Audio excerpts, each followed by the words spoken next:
चलिए स्टार्ट करते हैं। पिछले टर्न पर हम जनरल ऑर्गेनिक केमिस्ट्री की स्टडी कर रहे थे और जनरल ऑर्गेनिक केमिस्ट्री में हमने टाइप ऑफ रिएक्शन की स्टडी की थी और टाइप ऑफ रिएक्शन में सब्स्टिट्यूशन रिएक्शन को कंप्लीट किया था। सब्स्टिट्यूशन के बाद सब्स्टिट्यूशन में दो टाइप की रिएक्शन स्टार्ट की थी हमने, न्यूक्लियोफिलिक सब्स्टिट्यूशन और इलेक्ट्रोफिलिक सब्स्टिट्यूशन, जिसमें बेंजीन का केस लिया था। इलेक्ट्रोफिलिक सब्स्टिट्यूशन के बाद आ जाता है फ्री रेडिकल सब्स्टिट्यूशन। फिर रिएक्शन की स्टडी करेंगे।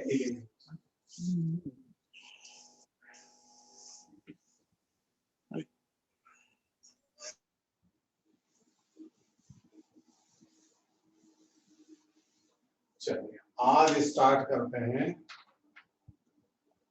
Free radical substitution. ये सब्स्टिट्यूशन का तीसरा टाइप है। सब्स्टिट्यूशन रिएक्शंस तीन टाइप की होती है, न्यूक्लियोफिलिक सब्स्टिट्यूशन, इलेक्ट्रोफिलिक सब्स्टिट्यूशन और थर्ड टाइप की होती है फ्री रेडिकल सब्स्टिट्यूशन। अब फ्री रेडिकल क्या होता है?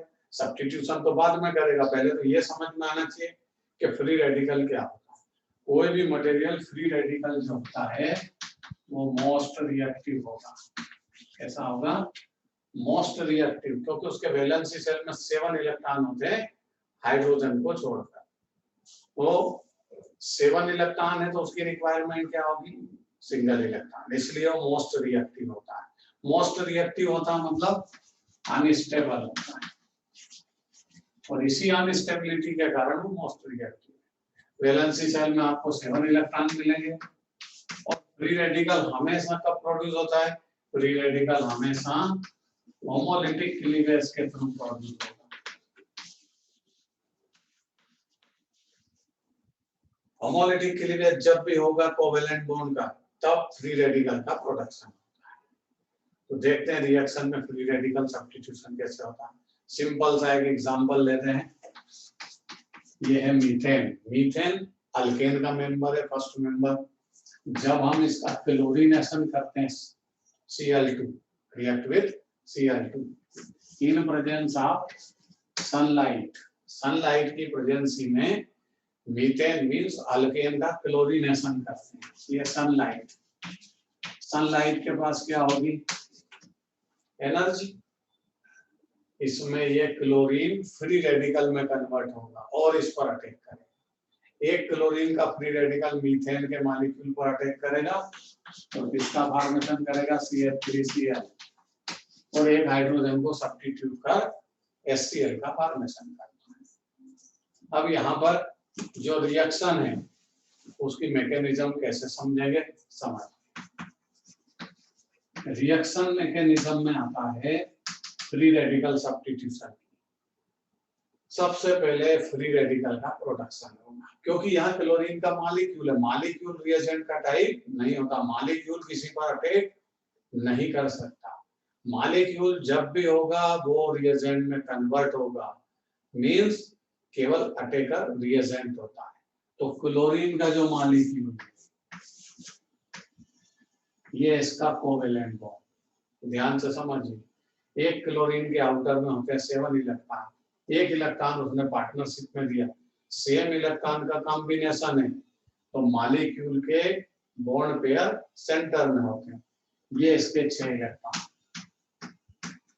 इस क्लोरीन के आउटर में 7 इलेक्ट्रॉन थे, 6 अपने पास रखे, एक पार्टनरशिप में। इसके पास भी वही पोजीशन है, 6 इलेक्ट्रॉन अपने आउटर में, एक पार्टनरशिप में लिया। अब सनलाइट से ये एनर्जी को एब्जॉर्ब करेगा। सनलाइट की एनर्जी को एब्जॉर्ब किया और होमोलिटिक क्लीवेज करेगा।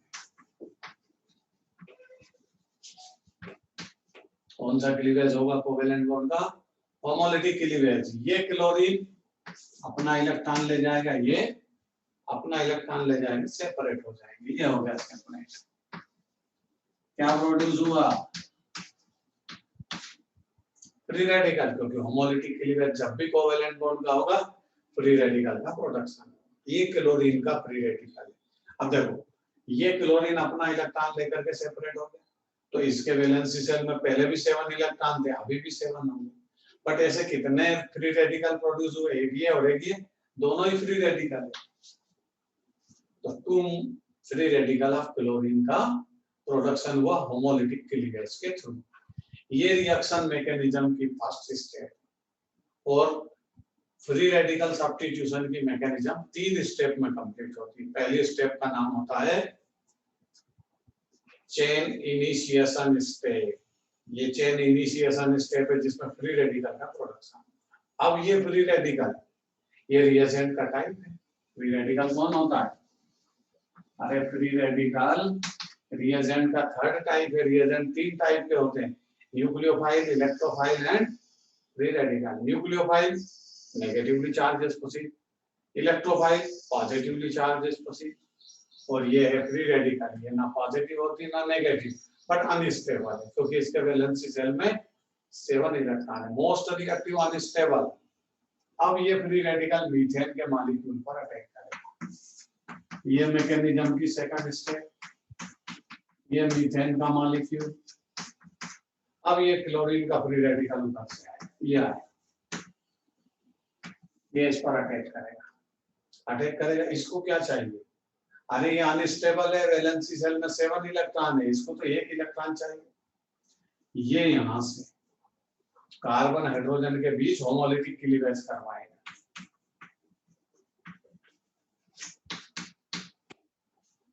और इस बॉन्ड के इलेक्ट्रॉन को, एक इस बॉन्ड में कार्बन का इलेक्ट्रॉन है और एक हाइड्रोजन का, तो विथ इलेक्ट्रॉन हाइड्रोजन को ये अपने साइड ले लेगा, ये लेंगे। और ये हाइड्रोजन के इलेक्ट्रॉन हाइड्रोजन के साथ HCl का फॉर्मेशन कर लेगा, जो इसका बाई प्रोडक्ट था। ये हो गया फॉर्मेशन। अब ये मिथाइल का क्या हुआ, मतलब इस मीथेन का क्या हुआ? ये इलेक्ट्रॉन कार्बन पे रिटर्न हो गया वापस, और यहाँ क्या प्रोडक्शन हो गया? CH3। इसका नाम अरे फ्री रेडिकल होगा, क्योंकि कार्बन के पास वैलेंसी शेल में 4 इलेक्ट्रॉन होते हैं, वो अपना रिटर्न ले आया 3 हाइड्रोजन के, तो इसके वैलेंसी शेल में भी तो 7 इलेक्ट्रॉन है। तो ये मिथाइल फ्री रेडिकल के नाम से फेमस है। कौन सा free radical? Methyl free radical. अब मिथाइल फ्री रेडिकल अनस्टेबल है। ये क्या चाहता है? ये भी स्टेबिलिटी चाहता है। तो ये क्लोरीन के किसी सेकंड मॉलिक्यूल, कंटेनर में बहुत सारे मॉलिक्यूल है, ये मिथाइल फ्री रेडिकल क्लोरीन के किसी सेकंड मॉलिक्यूल को अटैक करेगा ऐसे। ये क्लोरीन का मॉलिक्यूल, इनकी स्टोरी पहले जैसी है, ये यहाँ जो थी। अब आया मिथाइल फ्री रेडिकल। ये मिथाइल फ्री रेडिकल अनस्टेबल है। ये क्या चाहता है? ये भी अपनी स्टेबिलिटी चाहता है, इसलिए क्लोरीन को 1 इलेक्ट्रॉन सहित इधर ले लेगा और किसका फॉर्मेशन कर लेगा? CH3Cl, मिथाइल क्लोराइड जो मेन प्रोडक्ट है। और इस क्लोरीन को किसको बदल देगा? ये बदल दिया क्लोरीन का फ्री रेडिकल। इस तरह रिएक्शंस चलती रहेगी। मीथेन का मॉलिक्यूल मिथाइल फ्री रेडिकल में कन्वर्ट होगा, मिथाइल फ्री रेडिकल क्लोरीन के मॉलिक्यूल को फ्री रेडिकल में कन्वर्ट करेगा। ये 3 स्टेप में कंप्लीट होगी। सबसे पहली स्टेप कौन सी थी? Chain initiation step. Free radical substitution 3 step में कंप्लीट होता है। First step chain initiation step, जिसमें फ्री रेडिकल का प्रोडक्शन होता है। दूसरा चेन प्रोपोगेशन स्टेप, यहाँ रिएक्शन चलती रहेगी। ये क्लोरीन का free radical methyl free radical produce करेगा, मिथाइल फ्री रेडिकल क्लोरीन के मॉलिक्यूल पर अटैक कर उसको फ्री रेडिकल में कन्वर्ट करेगा। अब क्लोरीन का फ्री रेडिकल मीथेन के किसी अनदर मॉलिक्यूल पर अटैक करेगा और ये पोजीशन लाएगा।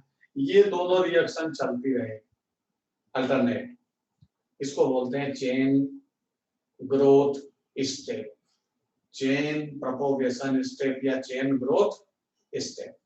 अब चेन ग्रोथ स्टेप में रिएक्शन चल रही है, कंटेनर में अब लास्ट में कोई फ्री रेडिकल रिमेनिंग है, बचा हुआ है, चाहे मिथाइल फ्री रेडिकल हो चाहे क्लोरीन का, वो आपस में रिएक्ट होंगे और प्रोडक्ट का कन्वर्जन करेंगे। वो रिएक्शन की मैकेनिज्म लास्ट स्टेप जिसको बोलते हैं चेन टर्मिनेशन स्टेप। तो फ्री रेडिकल सब्स्टिट्यूशन कितनी स्टेप में कंप्लीट होता है? 3। Chain initiation step, chain growth step, chain termination step. इस पूरी रिएक्शन मैकेनिज्म को नोट करिए। उसके बाद हम फ्री रेडिकल सब्स्टिट्यूशन के बाद स्टडी करेंगे जिसका नाम है इलिमिनेशन रिएक्शन। लास्ट में हम स्टडी करेंगे एडिशन रिएक्शन। नोट करिए।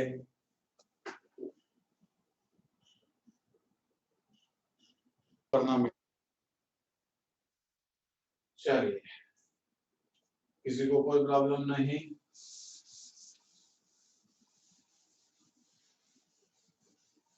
अब ये रिएक्शन टाइप्स में केवल एक टाइप की रिएक्शन आज कंप्लीट हुई।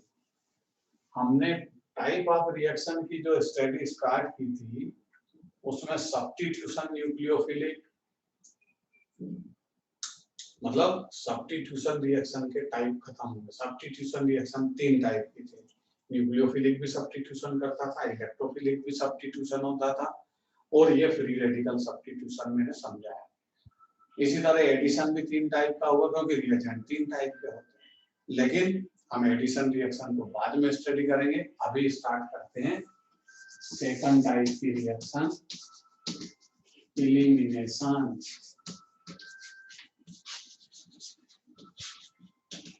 हेडिंग लिखिए, इलिमिनेशन रिएक्शन।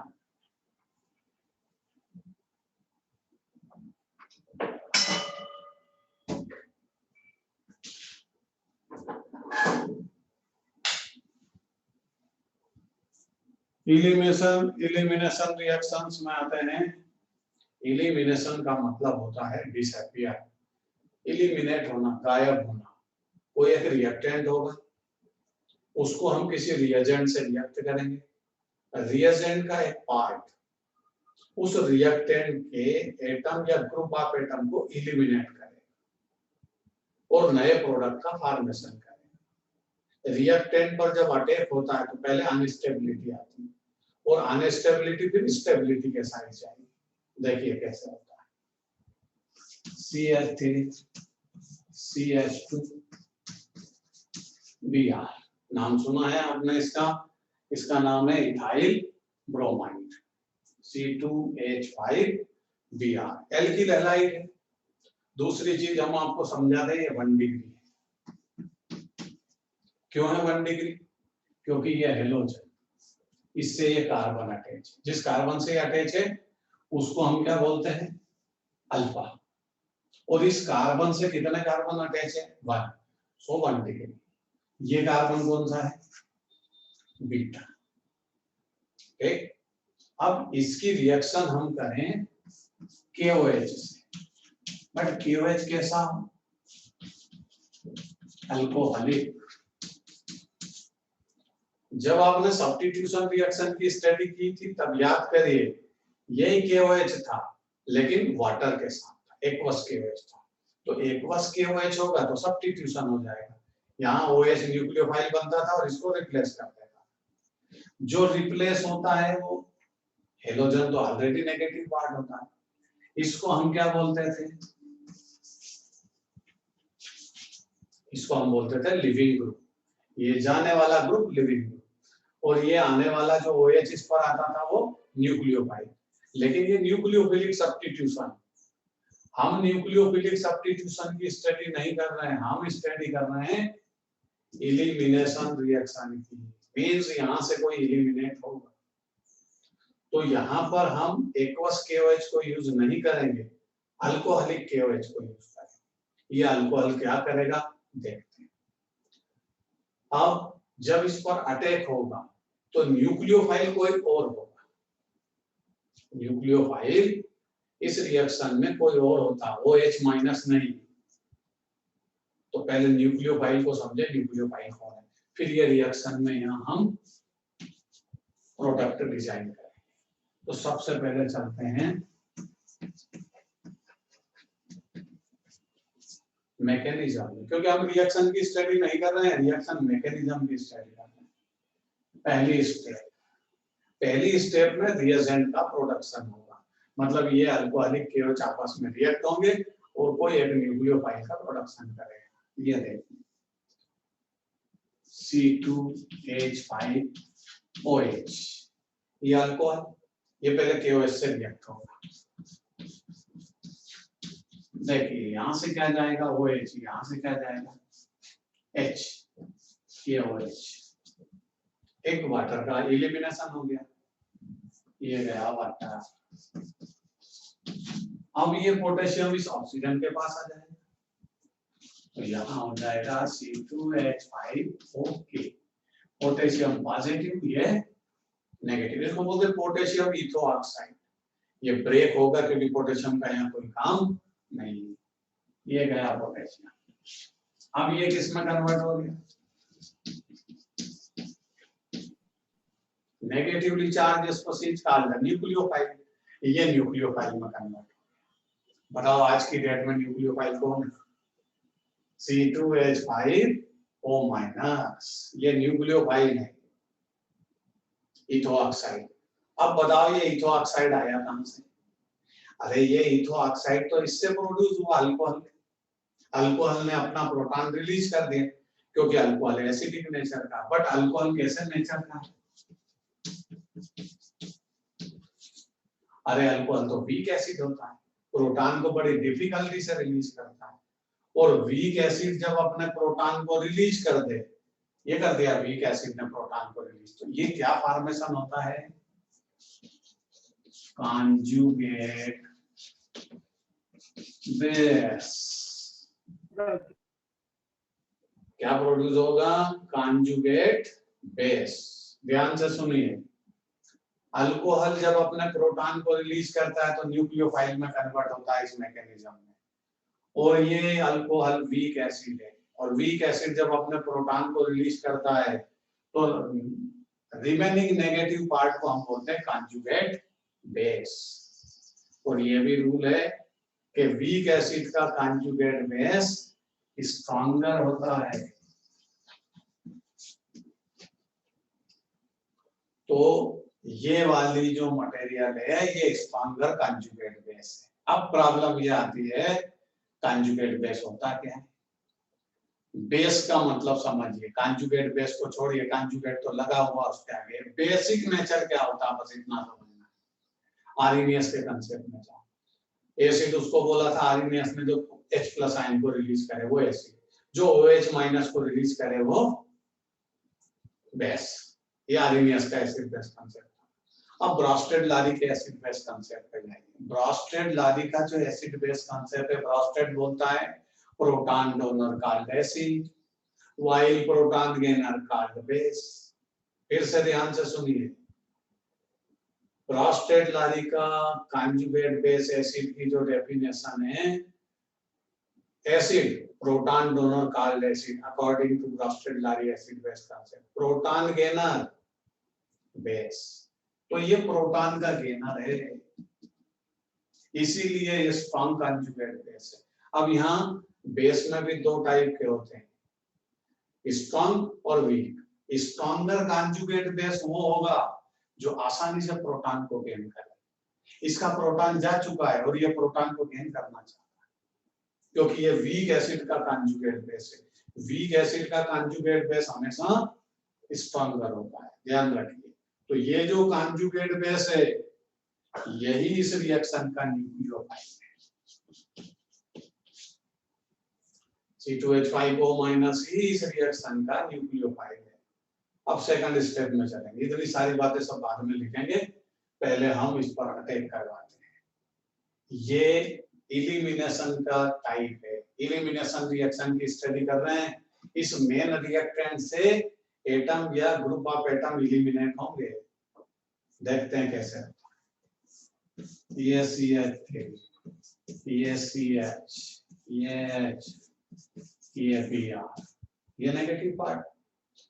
अब आया ये न्यूक्लियोफाइल, ये इस पर अटैक करेगा, लेकिन फ्रंट साइड में तो नेगेटिव पार्ट अटैच है ना, इस पर अटैक कैसे कर देगा, तो ये न्यूक्लियोफाइल जो है बैक साइड से अटैक करेगा। ठीक, ये कौन है? अरे ये तो रिएक्टेंट है, बट कौन सा डिग्री है? 1 डिग्री। और ये कौन है? ये रिएजेंट है। रिएजेंट इस पर फ्रंट साइड से अटैक नहीं कर सकता क्योंकि वो खुद भी नेगेटिवली चार्ज है और लिविंग ग्रुप भी नेगेटिव चार्ज है, इसलिए ये क्या करता है? बैक साइड से अटैक करता है।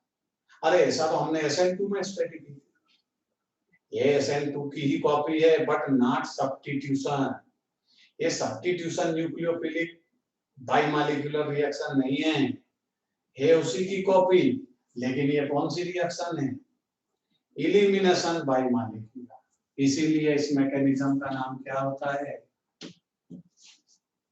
E2। ये एलिमिनेशन रिएक्शन चल रही है, लगती है हमको यहाँ तक SN2 है, बाद में चेंज हो जाएगी। एलिमिनेशन बाइमॉलिक्यूलर E2 मैकेनिज्म से प्रोसीड होगी। और E2 का फुल फॉर्म क्या है? एलिमिनेशन बाइमॉलिक्यूलर। एलिमिनेशन बाइमॉलिक्यूलर इसका फुल फॉर्म। और E2 मैकेनिज्म सबसे फास्ट किस में होती है? SN2 की कॉपी है, तो सबसे ज्यादा ये फास्ट किस में होगी? 1 डिग्री, उससे कम 2 डिग्री, उससे कम 3 डिग्री। इसका डिक्रीजिंग ऑर्डर है E2 मैकेनिज्म। अब देखते हैं क्या होता है E2 में। ये रिएजेंट ने इस पर अटैक किया, ये मैकेनिज्म की फर्स्ट स्टेप, ये क्या होगी? स्लो। और इसी को क्या बोलते हो? Rate determination step. इसी को हम क्या बोलेंगे? Rate determination step. अब बताओ, रेट डिटर्मिनेशन स्टेप स्लो होती, तो स्लो स्टेप में कौन कौन इन्वॉल्व है? एक मॉलिक्यूल रिएक्टेंट का, दूसरा मॉलिक्यूल रिएजेंट का। तो रेट ऑफ रिएक्शन क्या बनेगा? Rate of reaction equal to k depend upon reactant as well as reagent. इसीलिए इसका नाम E2 है, एलिमिनेशन बाइमॉलिक्यूलर। क्यों? कि इस रिएक्शन का रेट रिएक्टेंट के कंसंट्रेशन साथ में रिएजेंट के कंसंट्रेशन पर भी डिपेंड है। If we increase the concentration of reactant, we increase the rate of reaction. If we increase the concentration of reagent, we increase the rate of reaction. It means ये कौन से order की है? ये reaction second order की है, दोनों के कंसंट्रेशन पर डिपेंड है, इसीलिए इसका नाम E2 है, एलिमिनेशन बाइमॉलिक्यूलर। अब देखते हैं क्या होता है। इसने इस पर अटैक किया, ये न्यूक्लियोफाइल बन के इस पर अटैक करेगा, लेकिन ये बेस्ट न्यूक्लियोफाइल नहीं है। ये क्या है? अरे ये तो स्ट्रॉन्गर कॉन्जुगेट बेस है, क्योंकि ये वीक एसिड से पैदा हुआ। अल्कोहल वीक एसिड था, वीक एसिड का कॉन्जुगेट बेस है जो स्ट्रॉन्गर होता है। इसने अटैक तो किया, पहले ट्रांजिशन स्टेज में फॉर्मेशन करेंगे C2H5O, ये कार्बन, ये हाइड्रोजन, एक हाइड्रोजन इधर, एक CH3 इधर, ये ब्रोमीन, ये नेगेटिव पार्ट। अब यहाँ स्टोरी क्या होती समझिए। इसने इधर अटैक किया, ये ट्रांजिशन स्टेज अनस्टेबल होती है, वो चाहती है स्टेबिलिटी, तो इसके अटैक करते ही तो ब्रोमीन भाग जाएगा। ये गया ब्रोमीन, कहाँ गया अपने को कोई लेना देना नहीं। ठीक, ये इसके अटैक करते ही ब्रोमीन यहाँ से भाग गया, तो ये तो ब्रोमीन की मिस्टेक है ना कि इसके डर से भागा। दूसरी चीज, ये न्यूक्लियोफाइल नहीं है, ये इस पर अटैक करने आया था ना, इसको ये रिप्लेस करने आया था। अरे ये तो अपना प्रोटॉन लेने आया है, क्योंकि ये स्ट्रॉन्गर कॉन्जुगेट बेस है। इसका प्रोटॉन यहाँ इसने स्टार्टिंग में रिलीज किया था, अब ये प्रोटॉन इससे लेने आया बस। अब यहाँ कहानी क्या होती है कि ये C2H5 स्ट्रॉन्गर कॉन्जुगेट बेस है, प्रोटॉन के अंदर एक प्रोटॉन गेन करके चला जाएगा। प्रोटॉन का मतलब होता है H+ आयन। अब देखो, इस कार्बन का ये ब्रोमीन इसके डर से भाग गया, तो कार्बन हुआ पॉजिटिव, और पॉजिटिव कार्बन हुआ तो कार्बन को ये पता चला कि ये यहाँ पहले इसने अटैक किया, उसने ब्रोमीन उसकी सेटिंग को भगा दिया, ये गई ब्रोमीन उधर भाग गई कार्बन को छोड़ के। अब कार्बन को डर लगा कि ये न्यूक्लियोफाइल इन हाइड्रोजन को भी लेकर के भागेगा या रिप्लेस करवाएगा, तो ये कार्बन क्या करता है, दोनों हाइड्रोजन को अपनी तरफ खींचता है। ये दिमाग से काम लेता है, बोले तू दोनों हाइड्रोजन रख, मेरे को यहाँ से जरूरत ही ना। वो यहां से हाइड्रोजन को लेके भाग जाता है। ये न्यूक्लियोफाइल यहां से हाइड्रोजन को लेगा और भाग जाएगा। अब बताओ, इसके अटैक करने से ब्रोमीन भाग गई, यह हुआ इलिमिनेशन, इलिमिनेट कर दिया इसने उसको। फिर यहां से एक प्रोटॉन चला गया इसके साथ, तो यहां बचा CH2 और यहां बचा CH2, यही इसका लास्ट प्रोडक्ट है, CH2 डबल बॉन्ड CH2। इस रिएक्शन में अल्कीन का फॉर्मेशन होता है। तो लास्ट प्रोडक्ट क्या है इसका, CH2 double bond CH2 plus KBr plus H2। अपने को इनके चक्कर में नहीं पड़ना कि काय का KBr ना काय का वाटर, हमको इससे मतलब अल्कीन इसका मेन प्रोडक्ट है। अब देखिए इसमें हुआ क्या, यहां से क्या गया ब्रोमीन और यहां से क्या गया hydrogen, CH2 double bond CH2। मतलब इस रिएक्शन को अपन इलिमिनेशन तो बोलते हैं, लेकिन इलिमिनेशन कहां से हुआ, इलिमिनेशन अल्फा कार्बन से ब्रोमीन गया और बीटा कार्बन से हाइड्रोजन गया, मतलब इसको क्या बोलते हैं, अल्फा बीटा इलिमिनेशन। अब अल्फा बीटा इलिमिनेशन बोला तो और भी नाम बोल सकते हैं, इसको ऐसा बोल सकते हैं अल्फा हेलो, अल्फा से हेलोजन गए, alpha hello beta hydro elimination. फिर से नाम सुनिए ध्यान से, alpha hello beta hydro elimination. अब इसका और तीसरा नाम रख सकते हैं, डिसअपियर होना डी, तो इसका नाम रखते हैं डी हेलो हाइड्रोजिनेशन।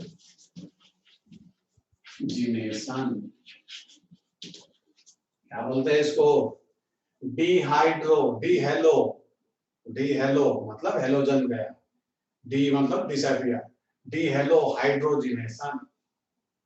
ये अल्फा बीटा इलिमिनेशन का एग्जाम्पल है। बात सबको समझ में आई होगी। बोर्ड पर से स्टेप वाइज हम लिखेंगे, मैं डिक्टेट करूंगा, आप नोट करिए।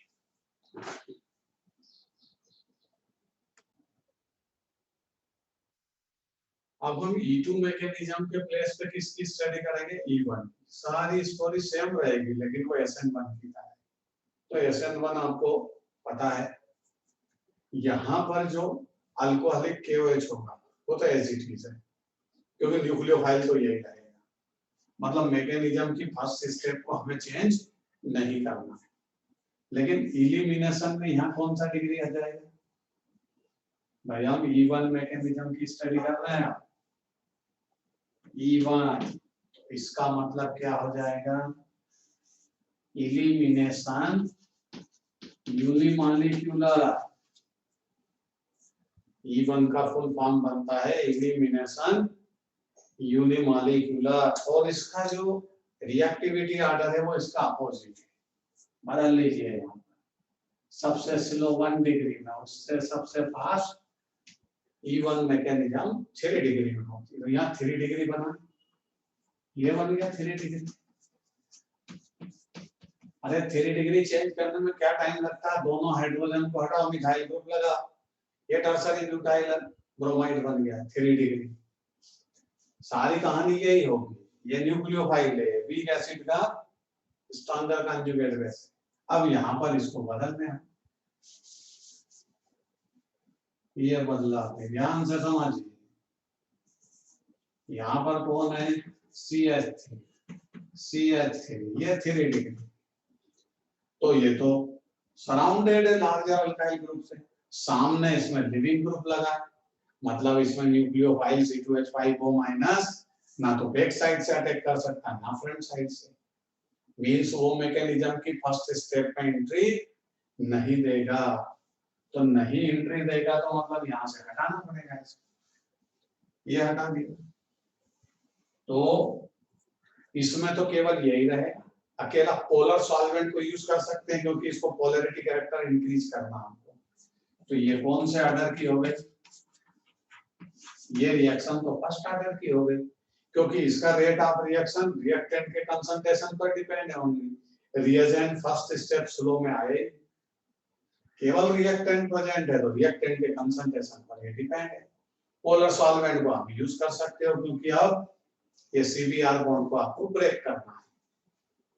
इसकी फर्स्ट स्टेप में ये मैकेनिज्म की फर्स्ट स्टेप होगी। इसकी फर्स्ट स्टेप में ये ब्रोमीन यहां से पहले जाएगा और इस कार्बन को कैसा बनाएगा?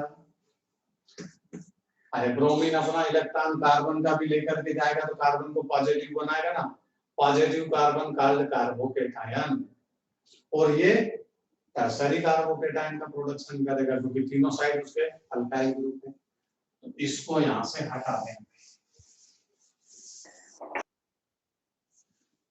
ध्यान से समझिए, ये ब्रोमीन यहां से जाएगा, हम पोलर सॉल्वेंट वाटर या मिथाइल अल्कोहल की हेल्प ले सकते हैं।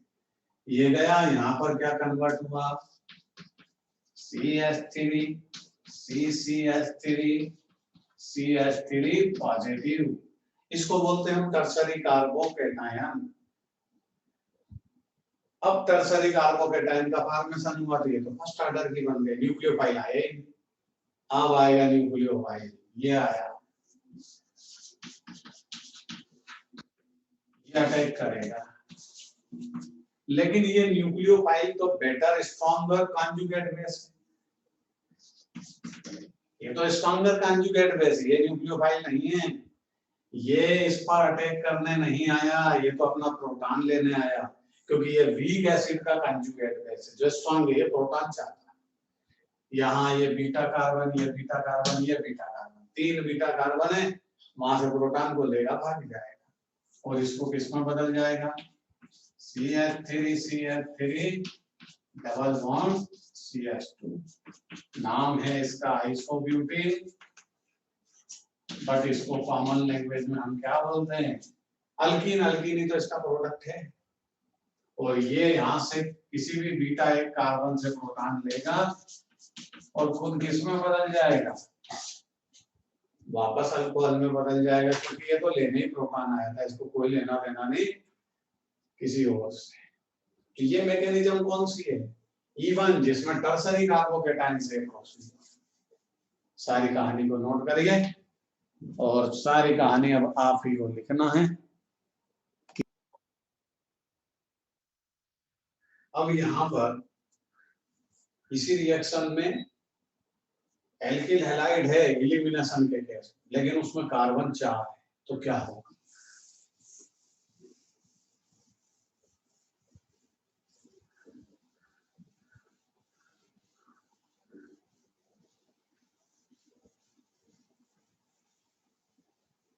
समझ ये alkyl halide CH3 CH2 CH2 CH2 Br, 4 carbon का एल्किल हैलाइड है। वही एलिमिनेशन रिएक्शन है, किसको रिएक्ट किया हमने? Alcoholic KOH। तो अल्कोहलिक KOH मतलब न्यूक्लियोफाइल कौन बनेगा? ये बनेगा CH3 CH2O माइनस। लेकिन ये आया कहां से? अरे ये तो CH3 CH2OH के प्रोटॉन रिलीज करने के बाद आया।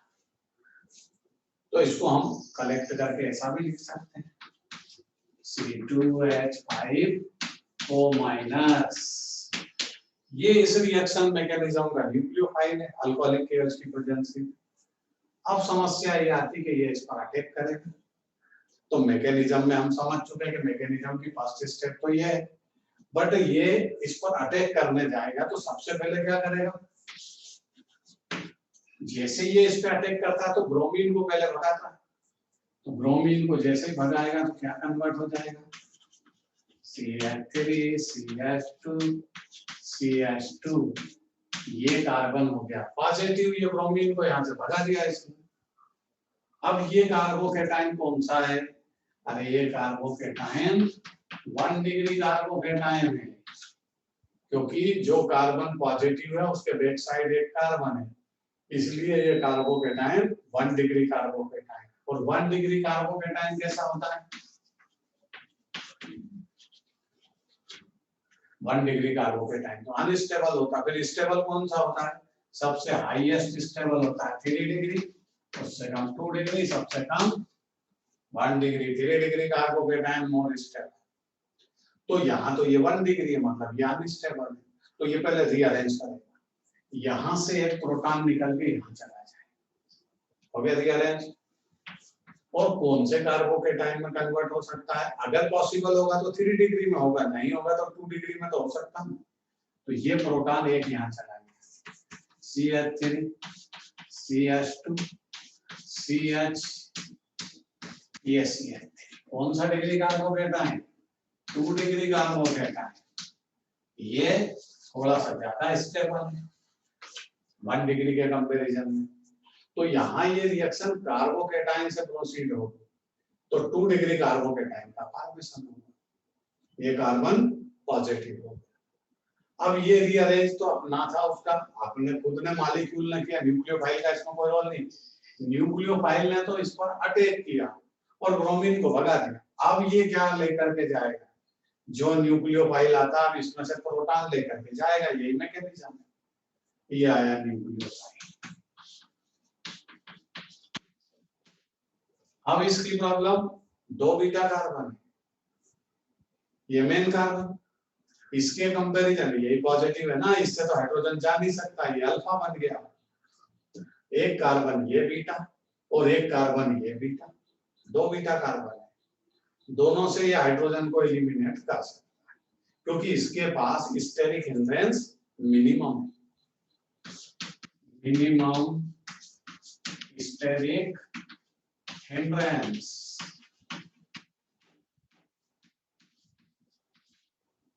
इस ग्रुप को हम कैसा लिख सकते हैं? ऐसे भी तो बदल के लिखते थे, CH3 CH2O-, ऐसे भी लिखते हैं इसको। तो इसके पास तो मिनिमम स्टेरिक हिंड्रेंस है, ये यहाँ से भी प्रोटॉन को एलिमिनेट कर सकता है, ये अंदर घुसकर भी यहाँ प्रोटॉन को एलिमिनेट कर सकता है। मतलब इसमें 2 प्रोडक्ट बनेंगे।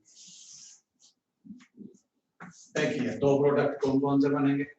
अगर ये आलस के मारे आलसी की इजहार को यहीं से प्रोटॉन निकाल दो तो क्या करेगा ये? CH3 CH2 CH double bond CH2, यहाँ से प्रोटॉन को एलिमिनेट करके रहेगा। ये प्रोटॉन को लेने आया, ये ध्यान रखिए।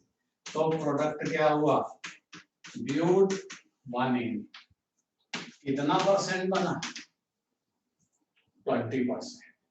और इस टाइप का जो एलिमिनेशन होता है कि टर्मिनल कार्बन से प्रोटॉन का एलिमिनेशन हो जाए और ये प्रोडक्ट हो, ये हाफमान एलिमिनेशन के नाम से फेमस है। हाफमान एलिमिनेशन, ये हाफमान एलिमिनेशन के नाम से फेमस है। हाफमैन का प्रोडक्ट है। हाफमान प्रोडक्ट क्या होता है? देखो ये डबल बॉन्ड का कार्बन, इसके इधर क्या है? Ethyl group. ये डबल बॉन्ड का कार्बन, इसके इधर कौन सा ग्रुप है? इथाइल, मतलब एक अल्काइल ग्रुप है। वो डबल बॉन्ड, उधर तो कोई अल्काइल ग्रुप नहीं। ऐसे प्रोडक्ट का नाम होता है हाफमान प्रोडक्ट, जिसमें अल्काइल ग्रुप मिनिमाइज, कम से कम। अब देखो ये C2H5O-, ये बेटर न्यूक्लियोफाइल नहीं, ये प्रोटॉन को गेन करने आया है। ये स्ट्रॉन्गर कंजुगेट बेस है। ये प्रोटॉन यहाँ से ले गया तो ये प्रोडक्ट आया हाफमान एलिमिनेशन। अगर ये यहाँ घुस करके अंदर से प्रोटॉन ले जाए, क्योंकि ये भी तो बीटा है, अरे ये बीटा कार्बन तो ये भी इसके रेस्पेक्ट में बीटा है, तो यहाँ से भी प्रोटॉन ले जा सकता है। तो प्रोडक्ट क्या होगा? CH3 CH double bond CH CH, इसका नाम ब्यूट 2N। और ये प्रोडक्ट कितना परसेंट बनेगा? 80%, क्योंकि इसमें अल्काइल ग्रुप ज्यादा। देखो ये डबल बॉन्ड का कार्बन इधर मिथाइल ग्रुप, ये डबल बॉन्ड का कार्बन इधर भी मिथाइल आ गया, मतलब इसमें 2 अल्काइल ग्रुप। तो ये है 80% का फॉर्मेशन होगा, क्योंकि 2 डिग्री कार्बोकेटायन मोलिस्टर। अब ये 80% आया, ये सेट जेब का होता है,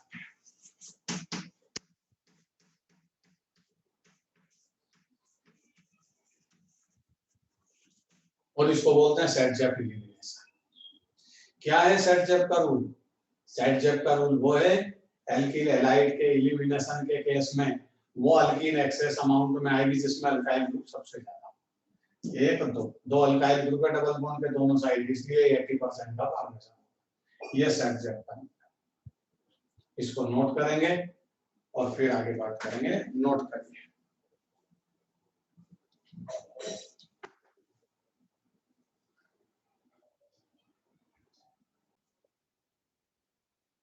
रिएक्टेंट को चेंज नहीं करेंगे, यहाँ न्यूक्लियोफाइल चेंज हो। तो देखिए न्यूक्लियोफाइल कौन चेंज, पहले इथाइल अल्कोहल का न्यूक्लियोफाइल था, अब ये लेंगे CH3 CH3 CH3OH, ये इसका प्रोटॉन गया। अल्कोहलिक की वजह से लेते हैं, अल्कोहल लिया 3 डिग्री, ये बना न्यूक्लियोफाइल। प्रोटॉन को रिलीज करेगा तब न्यूक्लियोफाइल बनेगा, वो प्रोटॉन को रिलीज करेगा तभी प्रोटॉन को लेने जाएगा। ये CH3 CH3O, अब ये न्यूक्लियोफाइल बन करके ये पोजीशन आ गई, ये वाली पोजीशन आ जाएगी, ये प्रोटॉन इधर चला गया, वही कहानी है। अब ये है, बट ये यहां से हटा दीजिए। अब न्यूक्लियोफाइल ये नहीं है, न्यूक्लियोफाइल कौन है? अब देखिए ध्यान से समझना है, न्यूक्लियोफाइल ये है CH3 CH3 CH3O-, इसको बोलते हैं टर्सरी ब्यूटा ऑक्साइड, ये इसका नाम है टर्सरी ब्यूटा ऑक्साइड। ये न्यूक्लियोफाइल है। अब इसके आसपास तो स्टेरिक हिंड्रेंस बहुत ज्यादा लगा हुआ है, ये मिथाइल ये मिथाइल ये मिथाइल, तो इसके खुद के पास स्टेरिक हिंड्रेंस हायर है, हाईएस्ट या हायर स्टेरिक हिंड्रेंस। अब इसके पास हायर स्टेरिक हिंड्रेंस है, तो ये अटैक यहां अंदर आकर के नहीं कर सकता। अब ये बीटा एलिमिनेशन यहां से नहीं कर सकता, स्टेरिक हिंड्रेंस हायर होने के कारण ये केवल इस कार्बन जो बीटा है इससे प्रोटॉन का एलिमिनेशन करेगा, और ये प्रोडक्ट कितना परसेंट हो जाएगा? अब यहां से प्रोटॉन को रिलीज करेगा तो ये ब्यूटवानिन 80% हो जाएगी, और कम अमाउंट में ये यहाँ अटैक करेगा तो ये कितना परसेंट हो जाएगी? 20%। उल्टा हो जाएगा, अपोजिट हो जाएगा। टर्सरी ब्यूटा ऑक्साइड जब न्यूक्लियोफाइल बनकर के इस पर अटैक करेगा तो 80% ब्यूटवानिन का फॉर्मेशन होगा, क्योंकि स्टेरिक हिंड्रेंस के कारण ये इस कार्बन पर अटैक नहीं कर सकता, केवल यही से प्रोटॉन को लेकर चला जाएगा। कहानी को नोट करिए और यही अब कहानी